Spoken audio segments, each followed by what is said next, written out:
un ministro honrado llamado Salvador Menéndez Villoch, que fue jefe de la Marina de Guerra y después ministro de Defensa en el gobierno de Grau. Respondo con mi vida que fue un hombre honrado. Después, en el Partido Ortodoxo, la perfección humana no existe. Todos tenemos nuestros errores y nuestras virtudes. No quiero hablar mucho de mí, pero yo me considero que soy millonario.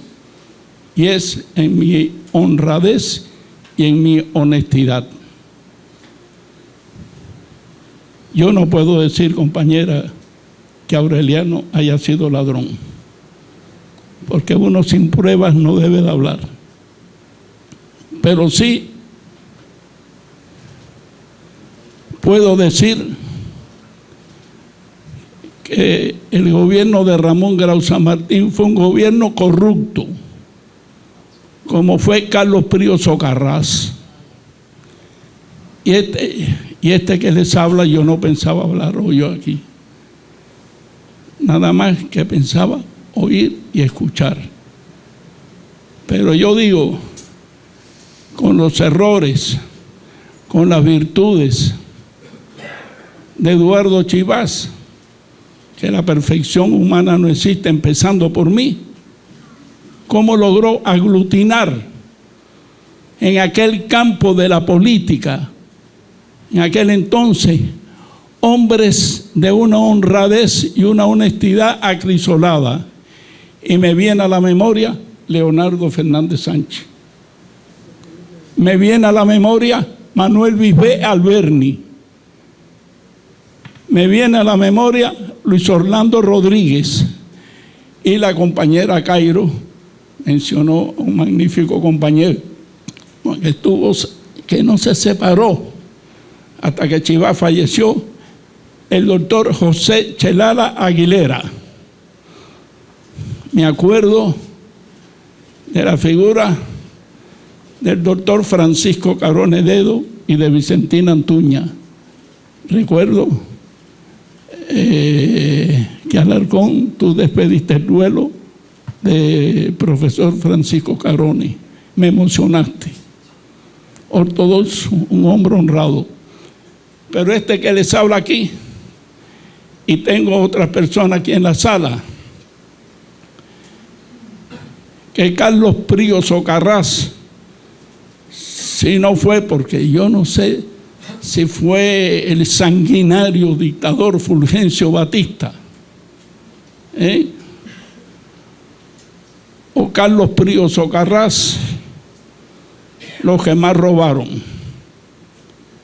Yo no sé si tendría negocio en Guatemala, pero sí tenía la finca El Rosario en Pinar del Río.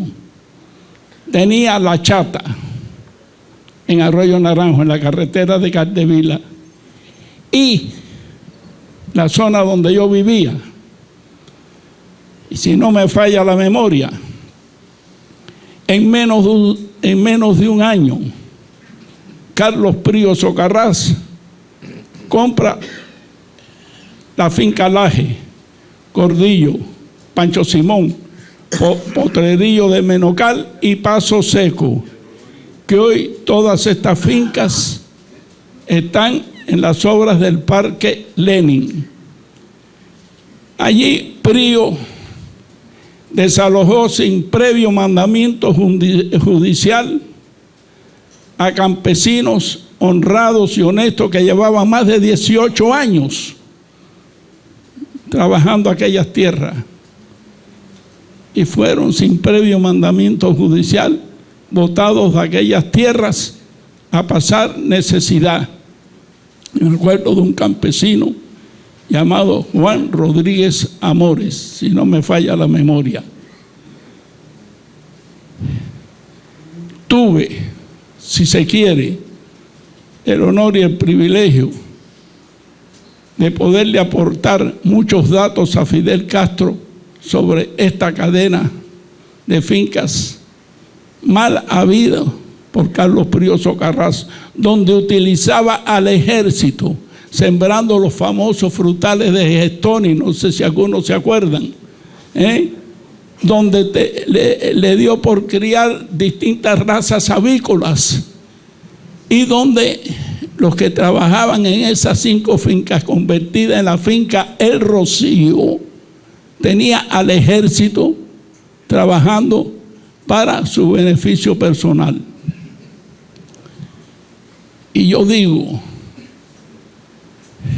ya no tan solo el que le habla, como figuras tan honestas, honradas, me vienen de nuevo a la memoria: Leonardo Fernández Sánchez, Manuel Luis B., Luis Orlando Rodríguez, José Chelala Aguilera, Vicentina Antuña, que yo siempre sentí una gran admiración por ella.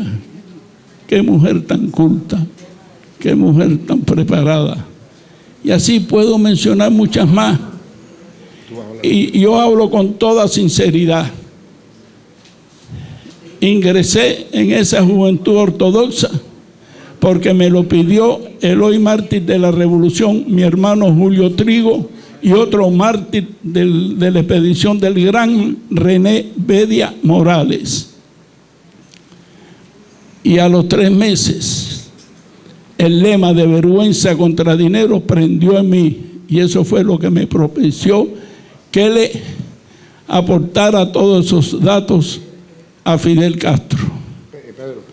Y aparte ya de la generación del centenario, para que me conozcan, los que no me conocen, tuve el honor de participar en el asalto a los cuarteles Moncada y Carlos Manuel de Céspedes, que si tuviera que volverlo a hacer, lo volví a hacer de nuevo.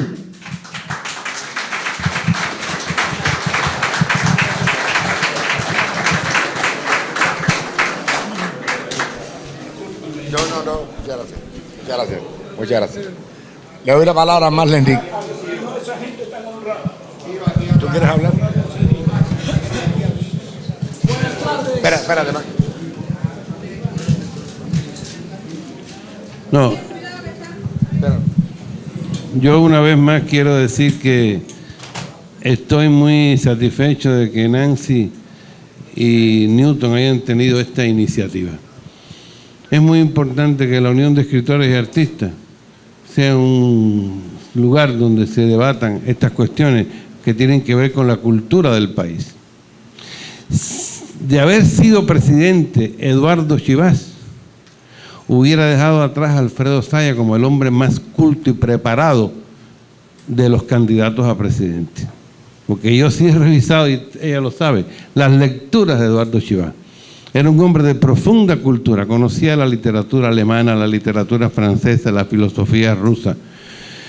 Yo lo que quiero decir es que no venimos aquí a hacer una arqueología escatológica de la República, pero sí, no me iba tranquilo, sino decía que en aquella república donde hubo movimientos que surgieron como movimientos revolucionarios y se convirtieron en bandolerismo, como el MRS, como la Unión Insurgente Revolucionaria, donde muchos de los que estaban ahí, el Salavarría, el Colorado, toda esa gente se convirtieron en bandidos, o si no en figuras, que el propio Manolo Castro llegó a ser jefe de deporte del gobierno de Grau, y había sido un líder en la universidad. Yo creo que si hay figuras que hay que rescatar de nuestra llamada pseudo-república, si hay alguna figura, es la figura de Eduardo Chivás, y seguramente que también es la figura de Pelayo Cuervo, y es la figura de Aureliano Sánchez Arango, que en medio de aquella pudrición tuvieron la dignidad de erigirse, comprende, como defensores de nuestra patria, de la nación cubana. Y eso es lo que yo celebro de este evento. Gracias. Compañeros de Julián. Pon el micrófono, que saca por ahí. He venido del Miami revuelto y brutal, atraído fundamentalmente por el título de este coloquio cordial entre compañeros de pensamiento y acción revolucionaria. La maleta de Chivas. Solo el título implica una definición. Es cierto que el camino del infierno está empedrado de buenas intenciones, y este es un ejemplo de ello, porque ese título implica ya una respuesta. Es como decir de qué color era el caballo blanco de Maceo. Yo he venido aquí atraído por un título y a decir en plena responsabilidad, como le dije a Lela Sánchez, que es cierto que Chivas no tenía las pruebas físicas en papeles constantes y sonantes sobre sus acusaciones de que Aureliano Sánchez Arango tenía emporios de riquezas en Guatemala. Chivas, en aquel discurso del 5 de agosto, que terminó en un disparo fatal que sirvió, entre otras cosas, primero para movilizar a su pueblo detrás de él, que ya lo había perdido por un error y por una actitud un tanto llevada por una polémica política que en aquel momento era tan normal entre los hombres decirse cosas que no se creían en el calor del debate público. A lo que añado lo que Ana Caire apunta: viejas querellas que vienen de atrás, y hasta con el propio libro de Lela Sánchez se revela en una fotografía una relación amorosa o platónica, si se quiere, entre Eduardo Chivas y la tía de Lela. La clave está en el propio argumento. Cuando Pardollada le pregunta a Chivas: ¿y por qué tú nunca te metes con Aureliano Sánchez Arango? Era obvio que en el fondo Chivas le daba a Aureliano cierto tipo de excepción en un gobierno de ladrones. Y habría que preguntarse qué hacía el honrado Aureliano defendiendo a los ladrones, si no era porque aspiraba a ser el presidente de la República. Quizás también para moralizarla, ¿por qué no? Porque muchas veces los hombres escogen caminos para llegar al poder, tortuosos si se quiere, para enderezar el rumbo cuando tienen el poder en la mano.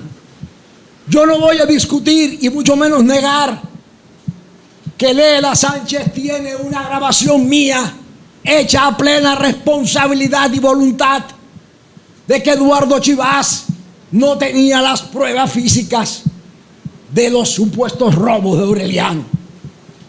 Voy a leer aquí lo que dijo Chivas en sus primeras palabras de aquel 5 de agosto. Hace 5 siglos el tribunal de la Inquisición le gritaba a Galileo: mentiroso y engañador. Presenta las pruebas de que la Tierra se mueve alrededor del Sol. Y Galileo no pudo presentar las pruebas físicas del hecho evidente y fue condenado. Pero siguió repitiendo, firme en su convicción moral: pero se mueve, pero se mueve. Hace 5 años acusé al ministro de Educación, José Manuel Alemán, de robar los dineros del material y el desayuno escolar y de estar fomentando en Miami un imperio de propiedades inmuebles. Y el ministro Alemán y todos sus corifeos atronaron el espacio gritando: mentiroso. Esa era la convicción de Chivas, de que los auténticos eran ladrones. Y pruebas no faltaban para ello. No tenía la de Aureliano, pero creía también que Aureliano formaba parte de un equipo de ladrones.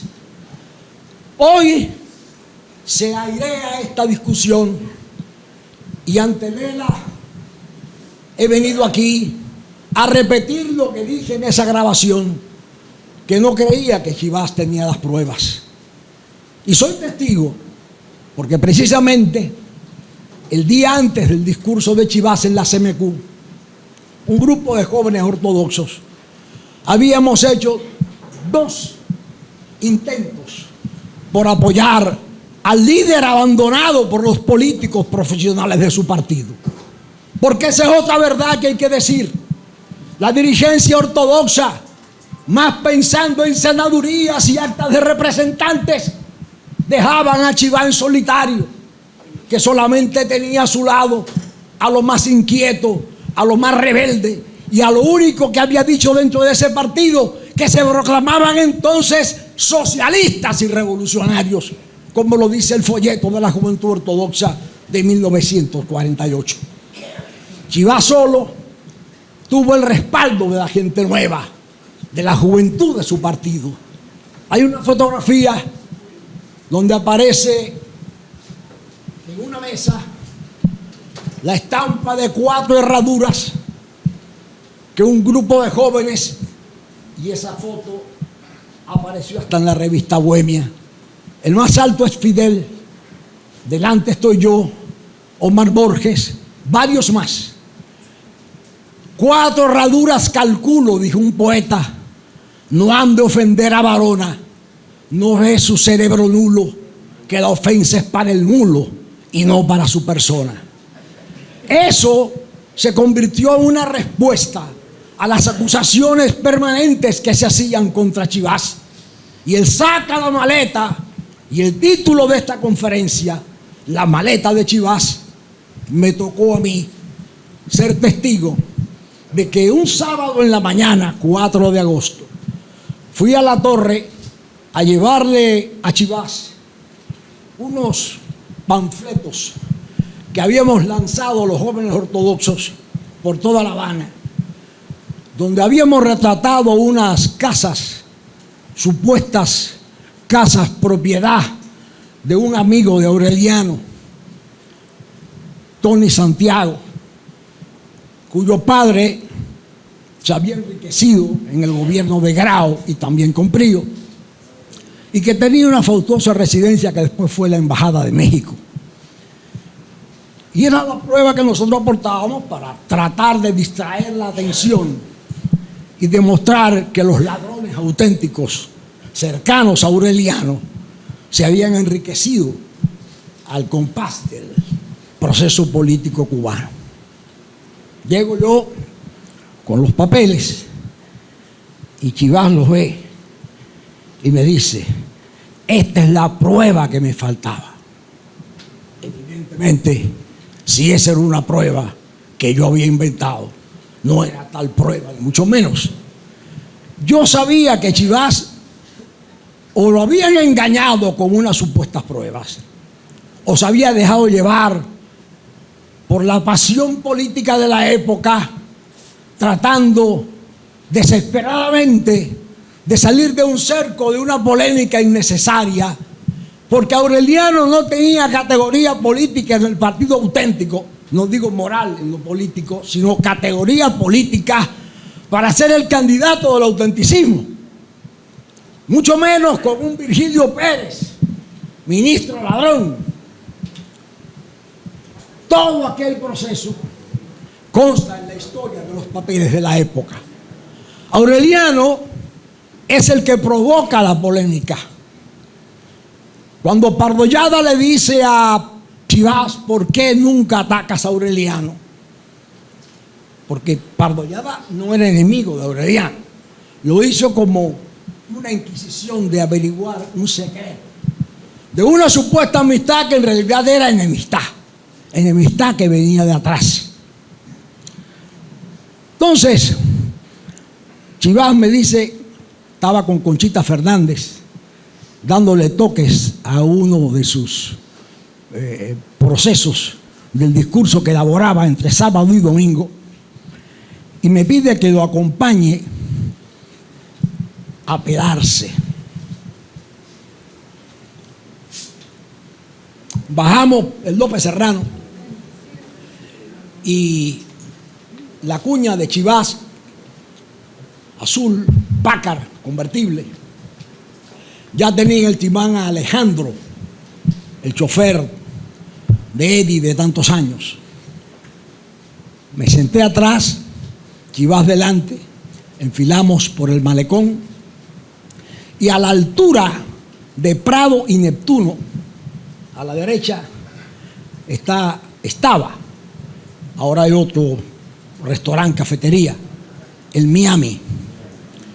El semáforo de entonces, que ya no lo hay, indica parada en rojo para la cuña, y de la acera de enfrente, de la esquina de la Engañadora, surgen unas voces: ¡Chivás, saca la maleta!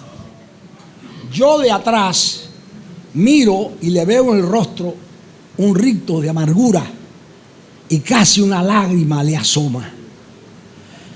De ahí fuimos al Hotel Inglaterra, se bajó a pelarse y como ese era mi barrio, me fui a pie hasta mi casa, sábado, domingo, día fatal del tiro de gracia.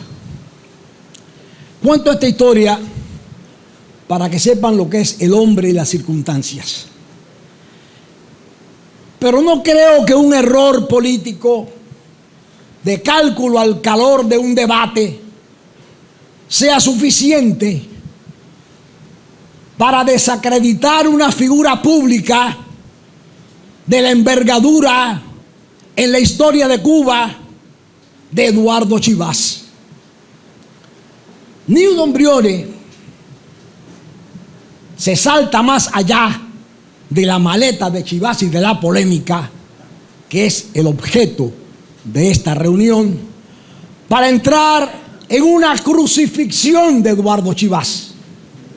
Crucifixión que va más allá a los principios del proceso histórico cubano de 1927, presentándonos una figura para llegar a la maleta como un eterno calumniador, como un farsante, como un demagogo, como un antipueblo, como un bandido de la palabra. Ese Chivás que presentó Newton Brione es el Chivás que quieren los enemigos de la decencia y de la vergüenza. Porque afirmar aquí, como afirmó Newton Brione, que los gobiernos auténticos, y esto no le toca a Aureliano, no eran corruptos, que Alemán no era un bandido, que más bandido era Batista. Dos bandidos no hacen un bien, ni Batista ni Alemán. Alemán, por cierto, Aureliano, ocupó la cartera del Ministerio de Educación para sanear la corrupción auténtica, dicho por Aureliano. Es decir, que el alemán que no era tan malo, el primero que lo denunció no fue Chivás, fue Aureliano, que lo primero que hizo en el ministerio fue sacar de allí a todos los bandidos del Vaga, que le pagaban a los gángsters, que se fajaban a tiro por el control de la Universidad de La Habana. Así que si algún punto hay de enemistad entre Aureliano y Chivás, será por razones personales o de ambiciones muy lógicas y muy humanas de ser presidente de la República para hacer una república mejor. Ese Chivás que se ha crucificado es el que yo vengo aquí del Miami revuelto y brutal a colocarlo en el justo lugar que le corresponde en la historia. Una historia que no soy yo el primero y el único que pueda hablar de él. Y los errores no son suficientes para descalificar a una personalidad pública. Podríamos descalificar a Rubén Martínez Villena por el error de agosto de 1933, cuando ya al punto de la caída de Machado, el partido de entonces trató de buscar un arreglo con el dictador a cambio de ventajas para el partido. Descalificaríamos a Rubén Martínez Villena o a Mella por haber hecho una huelga en consulta con el partido, la famosa huelga de hambre, que dio pie a que Rubén dijera en la entrevista con Machado, porque hasta con Machado se entrevistó: es una bestia, es una bestia, es un asno con garras. Y vamos a descalificar también al Partido Comunista por el pacto con Batista de 1940 o 38, para ser más claro. O las vamos a descalificar también por haber condenado el asalto al cuartel Moncada. Yo creo que los partidos cometen errores, y esos errores no son suficientes para descalificar ningún partido, pero sí a sus hombres, cuando la corrupción es lo que los guía en su pensamiento público. Vengo a decir, con mis palabras finales, lo que alguien dijo también de Eduardo Chivas en un momento grave para la historia de Cuba.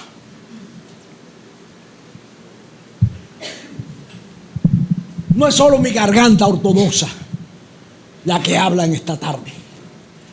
Es la de un joven que ya no lo es, que creyó en aquel hombre y en aquella prédica, y que de aquella prédica y de aquel hombre surgió una Cuba distinta, una Cuba revolucionaria. Dijo un hombre, aquel 16 de agosto de 1961, la apoteosis del martirio, aquella muchedumbre inmensa que acompañó su féretro hasta este lugar donde descansa desde entonces. Aquellos meses que fueron de esperanza, porque aunque nos faltaba el líder, nos quedaba su fuerza, su prestigio, su pueblo. Y aquí el 16 de marzo de 1952, 6 días después del golpe traidor, cuando por segunda vez se reunió frente a esta tumba, mucho pueblo estaba allí. Me parece estar presenciando aquella tarde. Era la angustia mezclada con la indignación, la impotencia mezclada con el ansia de luchar. Veo aquí muchas caras conocidas, las mismas caras que fueron siempre leales a esta tumba, los mismos y las mismas que siempre mantuvieron flores frescas en este santuario de la dignidad nacional. ¿Cómo no recordar aquellos días en que veíamos a los hombres y sobre todo a las mujeres que siempre fueron las más leales en el recuerdo de Eduardo Chivas, porque eran siempre las mismas del cementerio en Prado 109, golpeadas, perseguidas, insultadas y vejadas por los esbirros de la tiranía?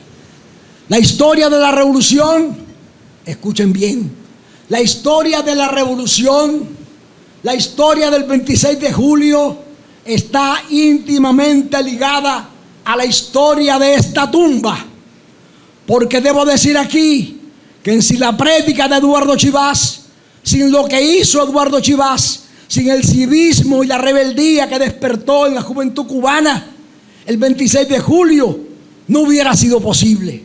El 26 de julio fue pues la continuación de la obra de Chivas, el cultivo de la semilla que él sembró en nuestro pueblo. Eduardo Chivas no nos había abandonado. Eduardo Chivas estaba con el pueblo. Su obra estaba latente en el corazón del pueblo, y sobre esa base se edificó la revolución triunfante. Eduardo Chivas, seguimos fieles a tus ideales. Eduardo Chivas, juramos cumplir tu obra y nunca te traicionaremos. Eduardo Chivas, tú combatías el peculado y ya no hay peculado. Combatías la politiquería y ya no hay politiquería. Combatías la corrupción administrativa, combatías el vicio, la botella, el privilegio, el despotismo. Eduardo Chivas, tú combatías la fuerza y ya no hay fuerza. Tú combatías a Batista y ya no hay Batista. Eduardo Chivas, por primera vez desde tu muerte, tu pueblo vuelve a estar alegre. Eduardo Chivas, por primera vez desde tu muerte, tu pueblo vuelve a ser feliz. Es la obra que tú sembraste, que tú iniciaste y que siguieron tu camino. Tu compañero Pelayo Cuervo, tu compañero Juan Manuel Márquez, tu compañero Raúl de Aguiar, tus compañeros en número interminable. Compañeros del partido que tú fundaste, que cayeron junto con hombres de otros partidos, porque tu causa, tu idea, y eso digo yo y repito, dejó de ser la causa y la idea de un partido para convertirse en la causa, en la idea y la ilusión de todo un pueblo. Eduardo Chivas, tu último aldabonazo ha resonado por fin. Fidel Castro Ruz, ante la tumba de Eduardo Chivas, enero de 1959, al triunfo de la revolución. Esa es mi respuesta. No vine a crucificar a Aureliano, ni siquiera a Carlos Prío. Vine a reivindicar la memoria de Eduardo Chivas.